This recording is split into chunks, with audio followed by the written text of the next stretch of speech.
Okay, it's 5 a.m. here on the East Coast by the Atlantic Ocean, and Joel and I are about to head to the Pacific Ocean for the International Enneagram Conference in San Francisco. Just waiting on the Uber.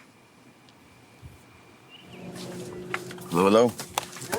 Welcome to The Art of Growth. This is Jim Zartman, and welcome to a special immersive episode of Joel and I's experience at the International Enneagram Conference, which is an annual conference attended by a lot of the top Enneagram professionals in the world. And Joel had attended before, but this was my first time. All right. Thank you so much. Okay. You have a good day, sir. I asked Joel before we went what he was looking to get out of the conference or what he was looking for. And he just said, magic. We knew a lot of people would know the podcast, thanks to all of you. But when you're a startup company in a very niche world, you're looking for the right kinds of connections and people that you click with and can learn from, people you can co-create with, people who you feel like you have something to offer to. And all of this was going through my mind as I'm walking through the airport. Morning. Good morning. Recording. You are recording. We are recording. That is a fancy. Is it fancy? Fancy. I don't know. It's got wheels. Oh, yeah. Knobs. It's got a guard. Yeah, he's just talking about my little Zoom recorder I used to capture all this stuff Go to this week. Starbucks? They have a No, Starbucks they on have there. Hudson's, which I've never heard of. Okay. But there was a huge line behind it, and it looked like a bit of a higher quality. Well, there's also a huge line behind Dunkin's, and you know how that goes. Well, those are the extremes. So, it doesn't look like there's a ton going on today. No, today is kind of light, and there is activity every. There's something, but it's not as rich as Friday. Friday has a lot better stuff. Yeah. You have Did you have our registration for the conference somewhere, right? Yeah, I mean, it's in one of my emails. But they'll have us registered there. I mean, We're not always the best at logistics, and Joel had registered himself, but I actually had to register once I got there. Oh, yeah. All right, so what sessions are you most looking forward to here? Oh, Do you have the thing pulled up I here? have to look it up. We got 15 minutes till we board, man. Or something like that. Oh, the Friday morning, the keynote is Deborah Egerton. We know her. That's Dr. E has been on a few of our podcasts dealing with race and equality issues. They're doing activism, 9 types of activism. That sounds cool. Susan Olesic is on that. Yeah. Who we have also had on from the Enneagram Prison Project. So there's the Enneagram and the Creative Mind Stream. Russ Hudson. So having never actually heard Russ before do anything outside of a book would be nice. There's stuff also on the history too. There was a workshop on that. I wanted to check that one out as well.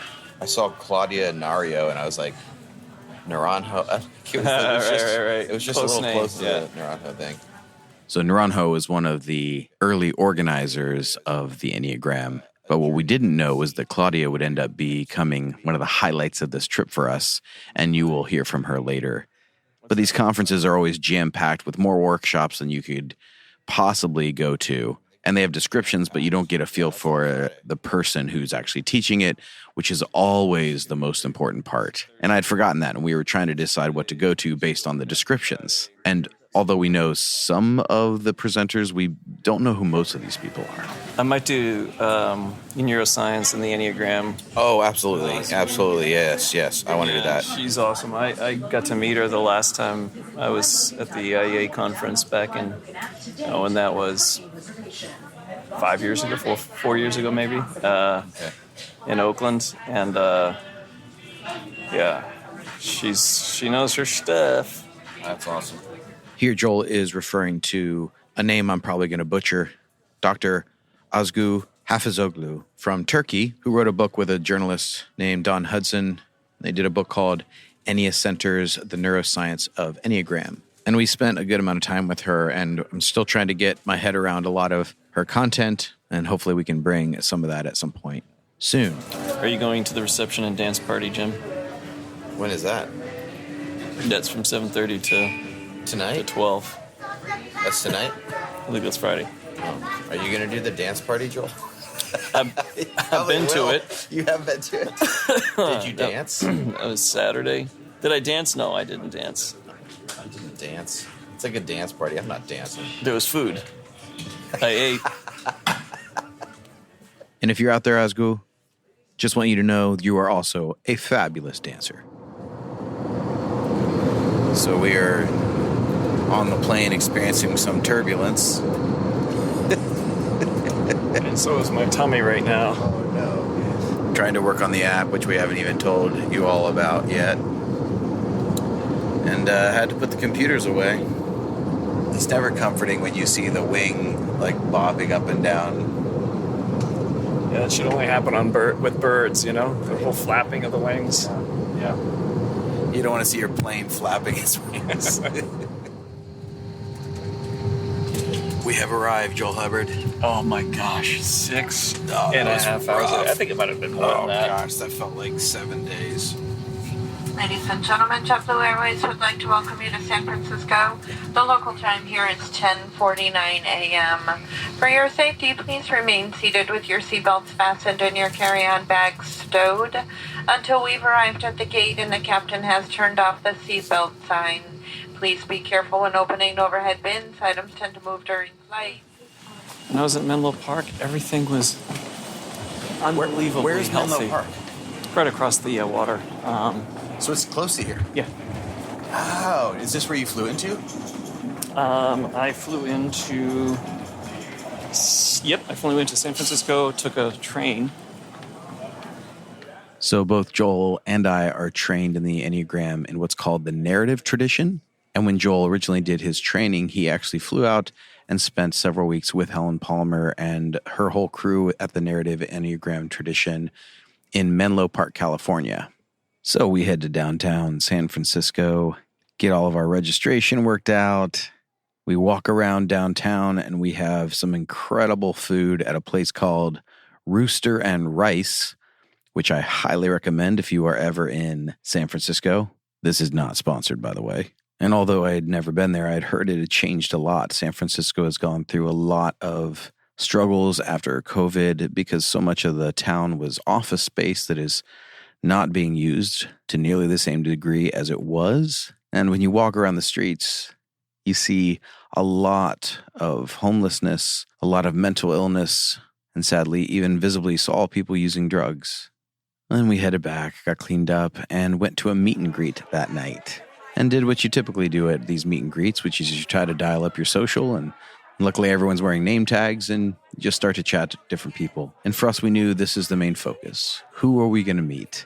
Who are we going to connect with? Who are we going to have interesting conversations with?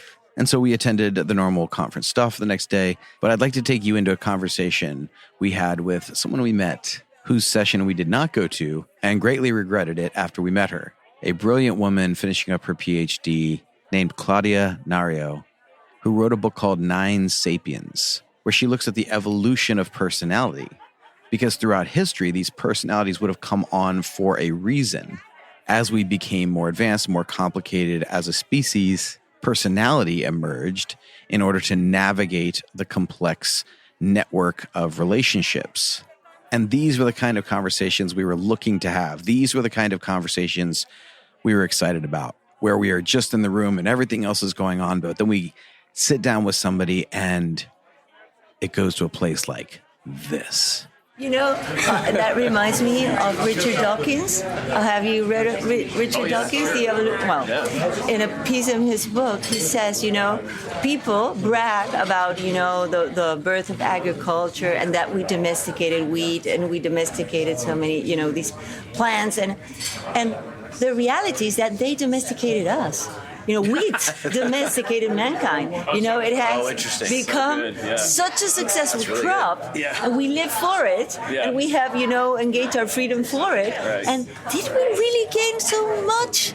Now, let's look at the odds here. Exactly. Yeah. And it's funny because it challenged me in ways, I think, because my personality naturally bends towards, like, what's new is better. Yeah, exactly. There's always something over the next hill. Yeah. Let's well, go. You know, my work is really looking into hunter-gatherers and, the evolutionary perspective. So that's where my work focuses. Yeah. Have you read the book Driven, the Dr.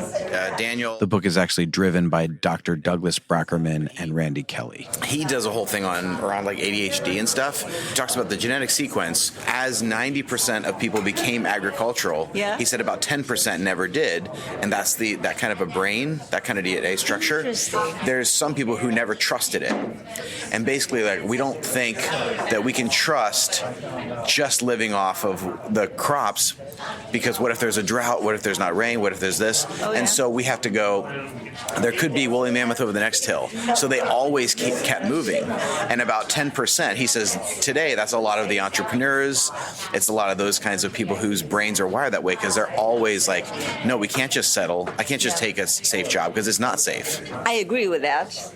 Although I would tackle it from a different angle, slightly different angle. What I would say is that, of course, there are people who are not wired to that, to agriculture, that. There is an evolutionary reason why those people that are not into settling and taking care of the crop, but they're looking for going beyond, exploring new territories, new ways to say, and also, gathering in bigger territories in less time, which is a cognitive ability.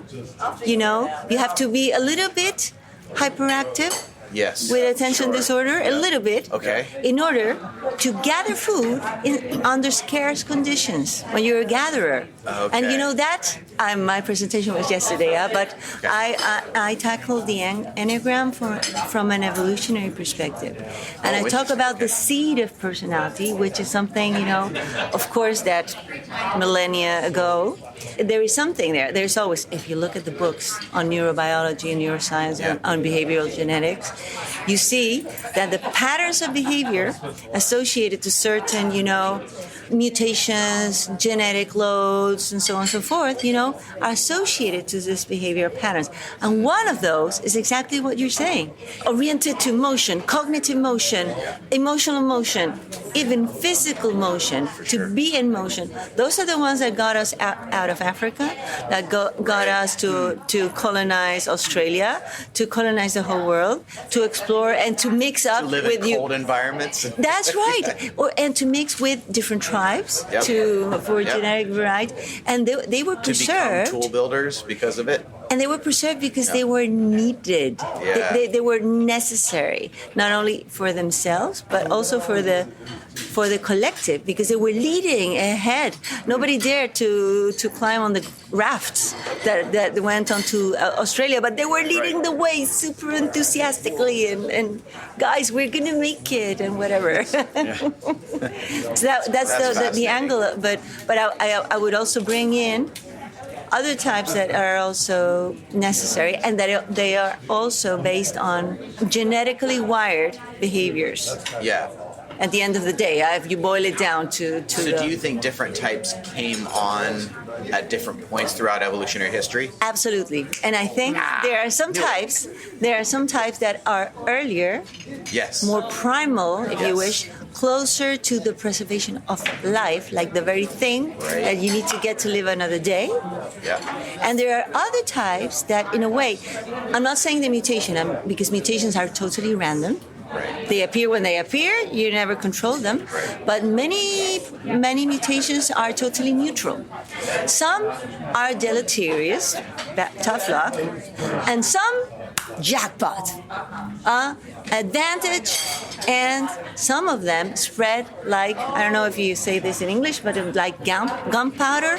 They spread out like wildfire. Spread like wildfire.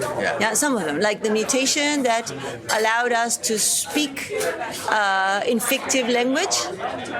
In what language? We started speaking in more sophisticated language to communicate better than animals, if you wish. Yes. That was a mutation in the brain that allowed that, And once it caught up, and it spread like wildfire, right? Because it was so adaptive. Yeah. The mutation that allowed us to drink milk, for example. Yeah, apparently that's what allowed Genghis Khan to conquer, because his tribe could. I didn't know that. They think this is a theory that I heard years ago, but they think one of the reasons that his army was so strong is because they traveled with cows because they could drink milk. And then about 16% of the current population has his DNA in it because he just raped across the world. And so many people can drink milk. I know that. You know, because they had protein rich, they traveled with these animals so that they always had sustenance of milk.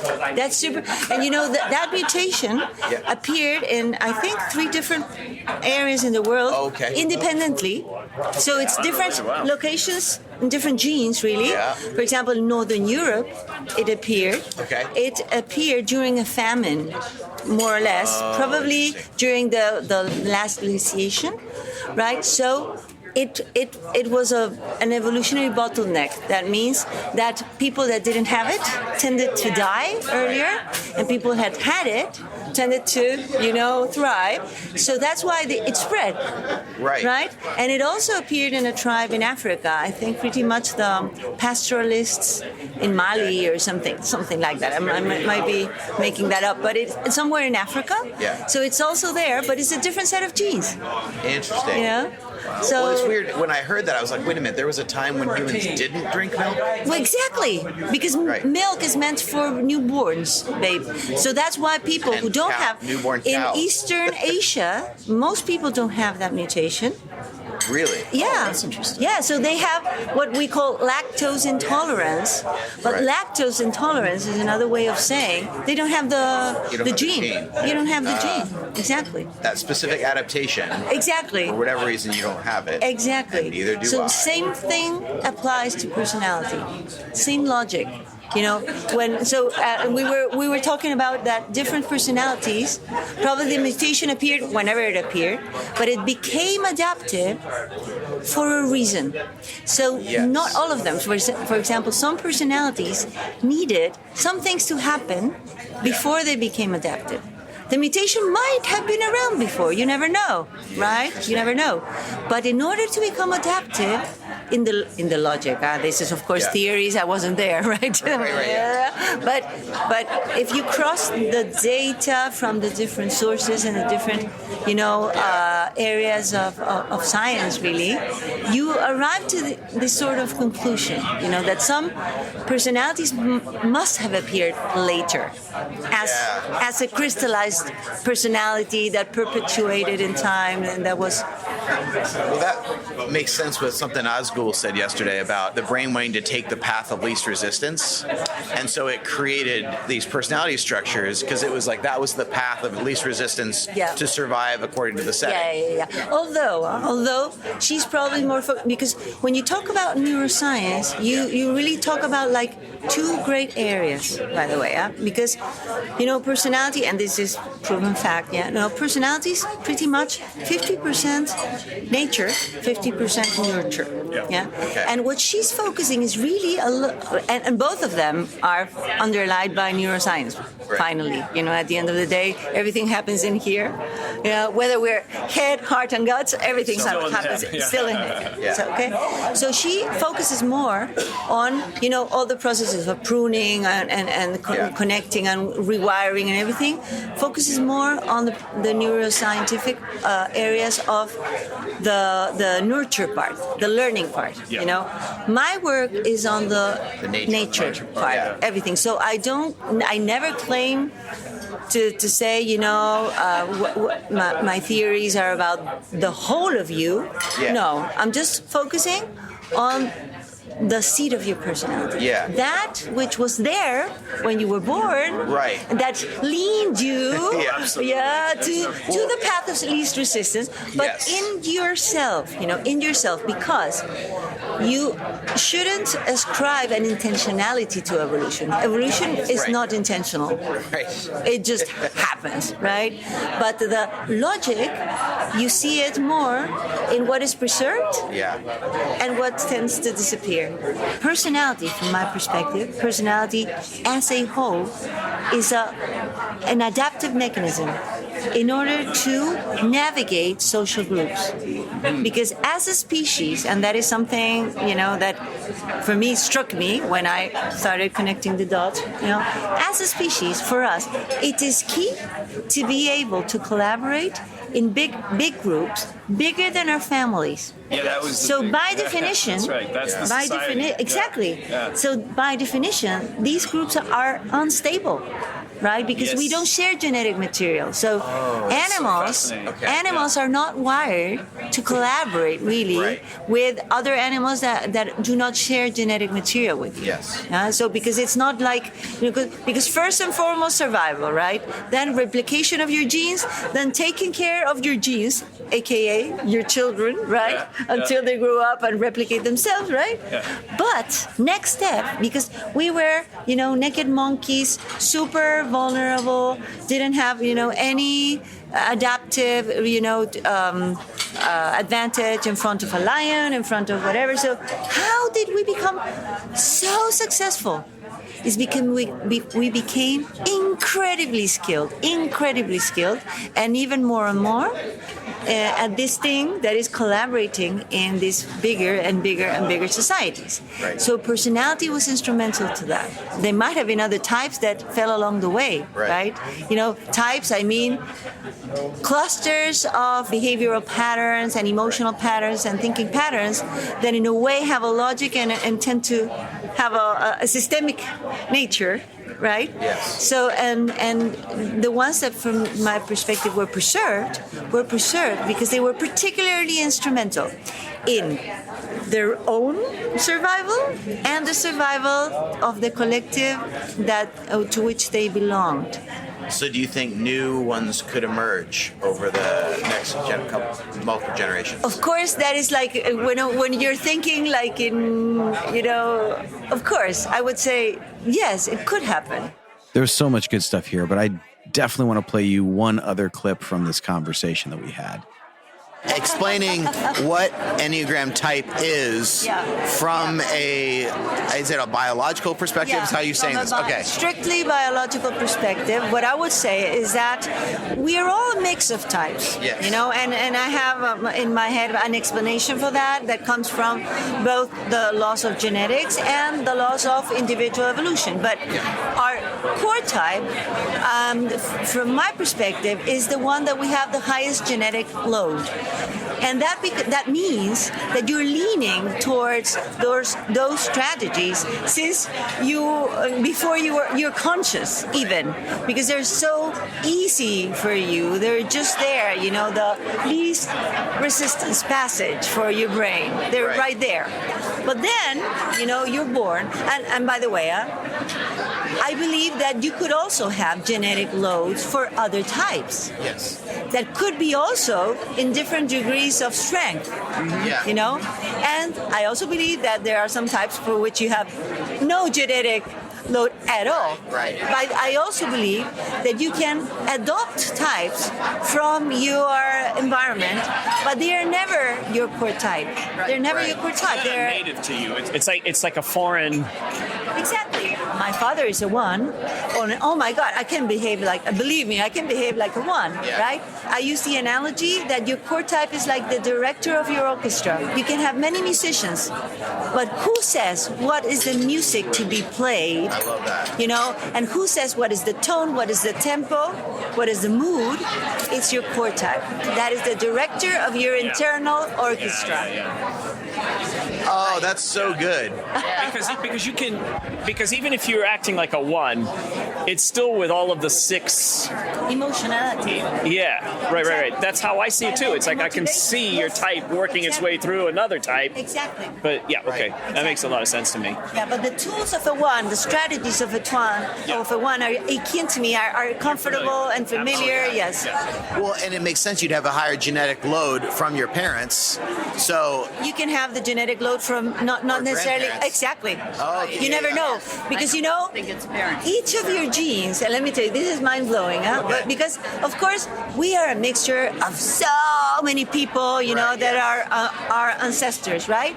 But each of your genes, of your unique genes, has a unique traceability back to prehistory.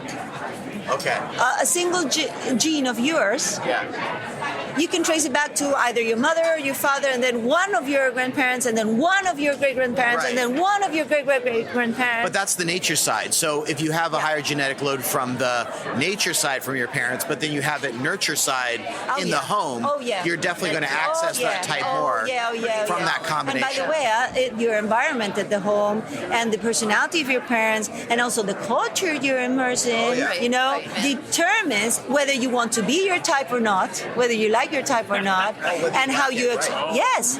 For example, they have found that the mutation that has been associated to type 7 is more abundant in places with high levels of migration, of immigration, and less numerous in islands and isolated places. Oh my God! I could send you the paper. My God. This is not me. Do you know that ever since I was a kid, I've said I love culture and I love multicultural spaces, and every time I show up in them, it wasn't like I was taught to love it. It was like, I don't know why I'm so comfortable in this space, and I'm drawn to it and I want more of it. So I didn't know that had to do. I'd never heard that about sevens. I can send you the paper. Well, guys, this conversation has been fascinating. What a pity that we live across the pond. I know. This has been one of my favorite moments. So good. And we so enjoyed meeting Claudia and having that conversation with her. She said, too bad we live across the pond because she lives near Barcelona, Spain. But we pretty much kept her with us the following day for lunch and then the breakfast, even the next one. Because there was a similar heart, and we were talking through some of the issues that we see actually in the Enneagram world, some of the things that we'd like to see addressed, and some of these conversations, as well as what we witnessed, solidified some of the values that we want to bring to this world and hold on to in this world, and why we have done things really differently than a lot of what we've seen in the Enneagram world. And so I want to play you a bit of a conversation we had the following day at lunch with Claudia, but then she introduced us to a man named Chris from personalitypathways.com, who also shared some of those values. And then we also met this incredible woman who we caught the tail end of her workshop after I left one that was the antithesis of all of the values that we have and have been talking about. And this woman, Belinda Gore, has been part of the Enneagram world for nearly 30 years and was so wise. And hopefully we can have her on sometime this year, because I don't even know that I could fully explain what I witnessed her doing in the room. But she brought people up who are in the middle of a struggle right now and walked them through it. And she did it in a way that had so much compassion and humor, but also a real honest look at that person's patterns and what was going on in their lives that was causing the struggle. And we were so inspired by her. We said, there's things that she's doing that is going to level up our own coaching. But the thing that stood out to us the most about the people we resonated with the most at the conference was the energy they brought to the room. And we've been talking a lot about this. We did that little Essential Energies series of videos on our Instagram, just called Art of Growth, which was very, very brief. But this idea that we bring an energy to the room, each of us, we bring ourselves to the room, and our energy impacts what is happening in the room.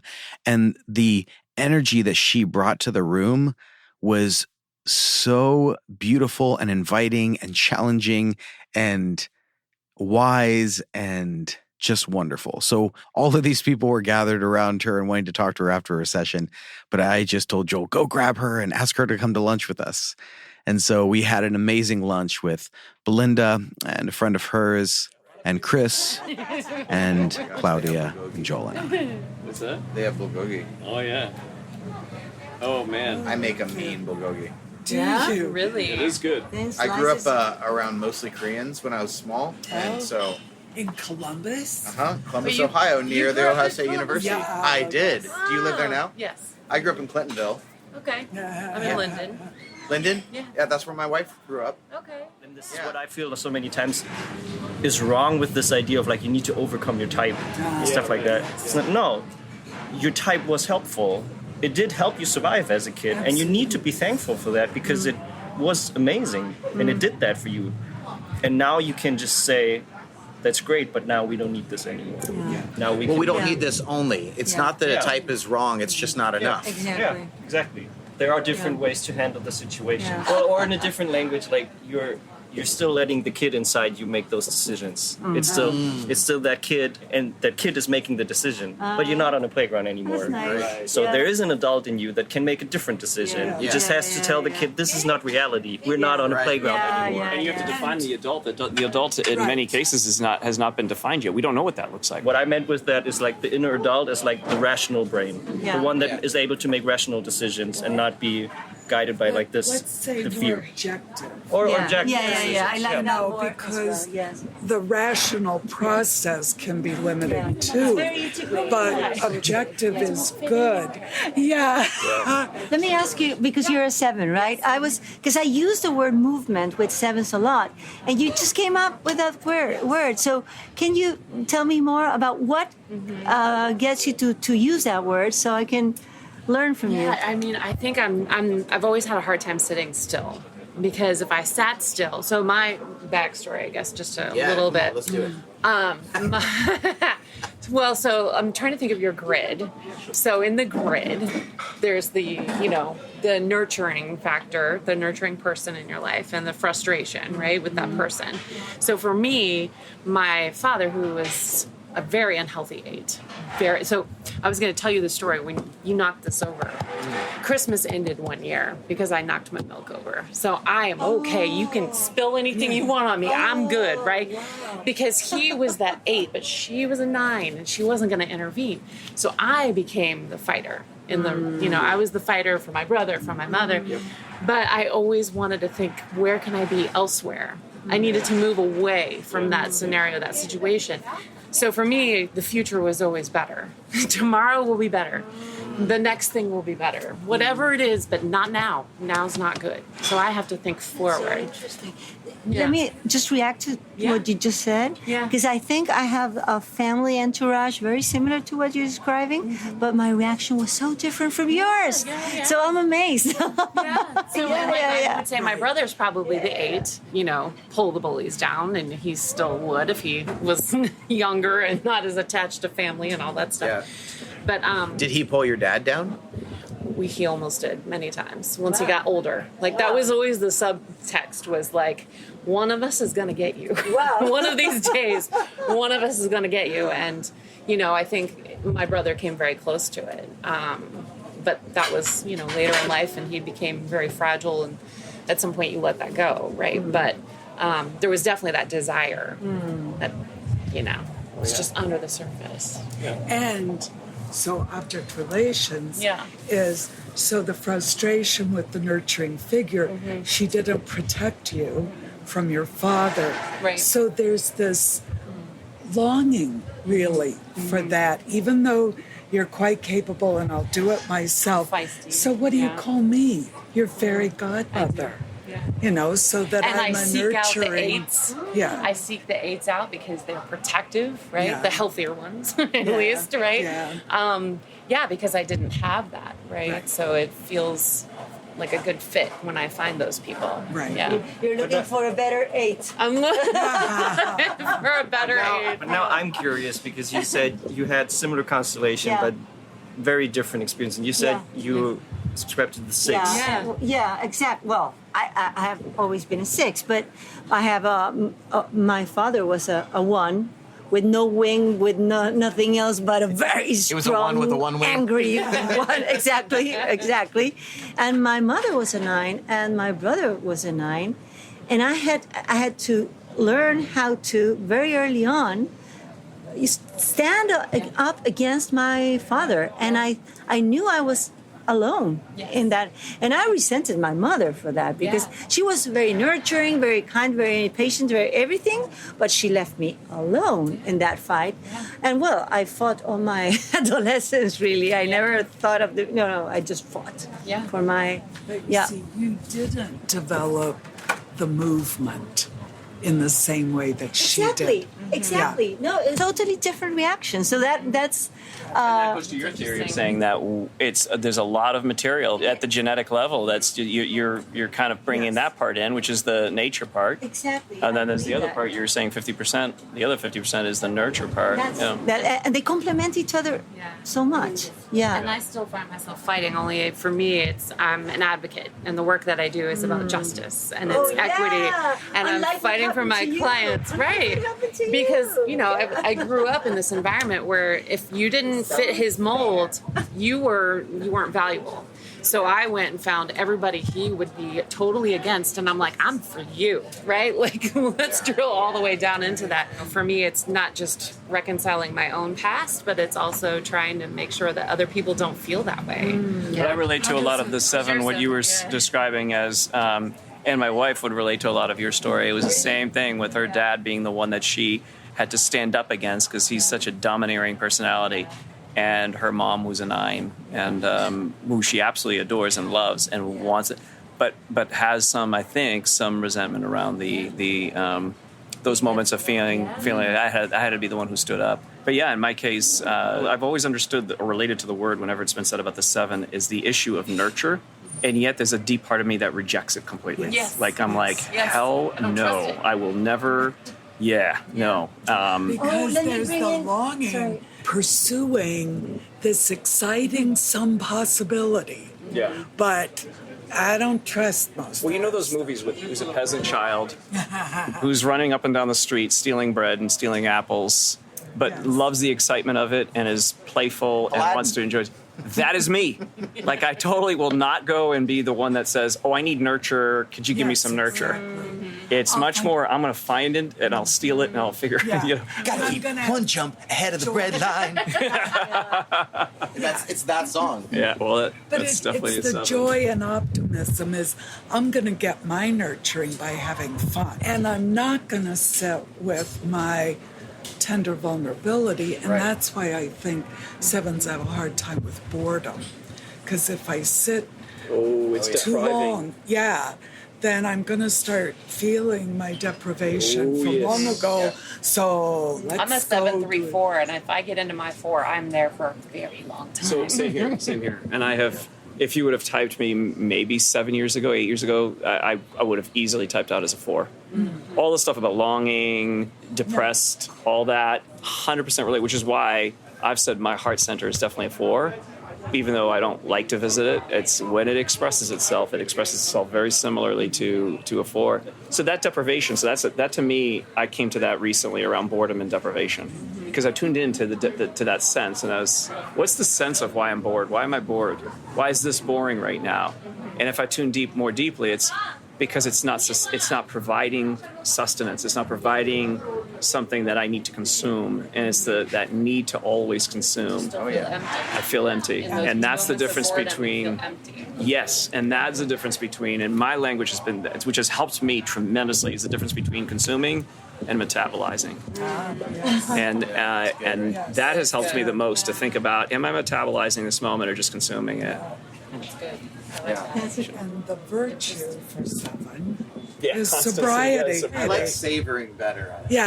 But I've worked a lot in substance abuse field, and sobriety is I don't need anything else but my own experience. Yeah, that's I like that definition. That's the best definition. Sobriety is the understanding and the belief and the experience of I don't need anything else but my own experience to be full and satisfied and complete in this moment. Oh, that's good. It's like the next I love that. That's good. These were the conversations that made the experience so rich for us. A value of ours is we like dialogue in the center of the learning. I deeply believe that people learn more in circles than they do in rows, listening to someone at the front. This is the heart behind our group coaching and even the way we have our own certification set up. Because I believe there are specialists, but no real experts. Because you are the only expert on you, and you are an ever-evolving process as well. And so for us to fully value and honor someone else, the way to approach that is not to be the expert, but to reveal the expertise within them. And that happens in a context of dialogue. It happens in a context where we can offer an idea as an offering and have other people test it. And even in that short dialogue there, we're testing ideas, we're throwing things out, we're adding to what someone else says, we're pushing back if we don't agree, and trying to test it further. All of that is a really important part of the learning process at its best. And these conversations filled our hearts as we prepared to leave. Immediately thinking about, we're wrapping up, walking away, and I wish I always remembered at the beginning of any of these experiences that the highlight of it is going to be a who, not a what we learn or what we get or anything like that. It's always going to be a who, which was cool just now leaving. And all of the most important people that we experienced throughout this week, I ran into in a row as we were exiting, which is cool. Yeah, everyone. It was remarkable to think like, oh yeah, that was the other person I wanted to say goodbye to, and that's pretty amazing. Yeah. So now we just waiting on the Uber. Yeah, which is going to be here in 5 minutes. 5 minutes. All right, we got a little bit of time, which is it's a good feeling to end. Like I feel settled. I feel like, to borrow a phrase from our good friend Susie, I feel complete. That's it. All right.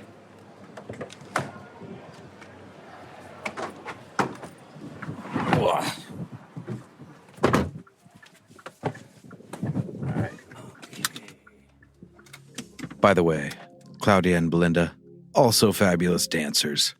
And if I am remembered for anything at this conference, it's going all out on Gangnam Style. So thanks for joining us for this certainly unique episode of The Art of Growth. I'm glad we were able to take you into a little snapshot of the IEA conference. And we are thankful to all of you out there for opening the doors for us to experience this stuff. The hub of all of our work is at theartofgrowth.org. And that's a place where you can take free Enneagram test or Enneagram Instincts test. It's also the place to reach out to us for individual coaching, some group coaching that we have coming up, our certification course, or if you'd like to have us come in and train in your organization to help your team function better, you can reach out to us there as well. But for now, my friends, remember as you go through, it's about the who. Look for the people in your path that are part of where you are going and be in dialogue with them. So there's a communal learning experience. There's accountability and safety in the communal experience. And we remember that we are all here to learn from each other. And may you honor and enjoy your own exploration as we continue to serve each other. Grace and growth, my friends.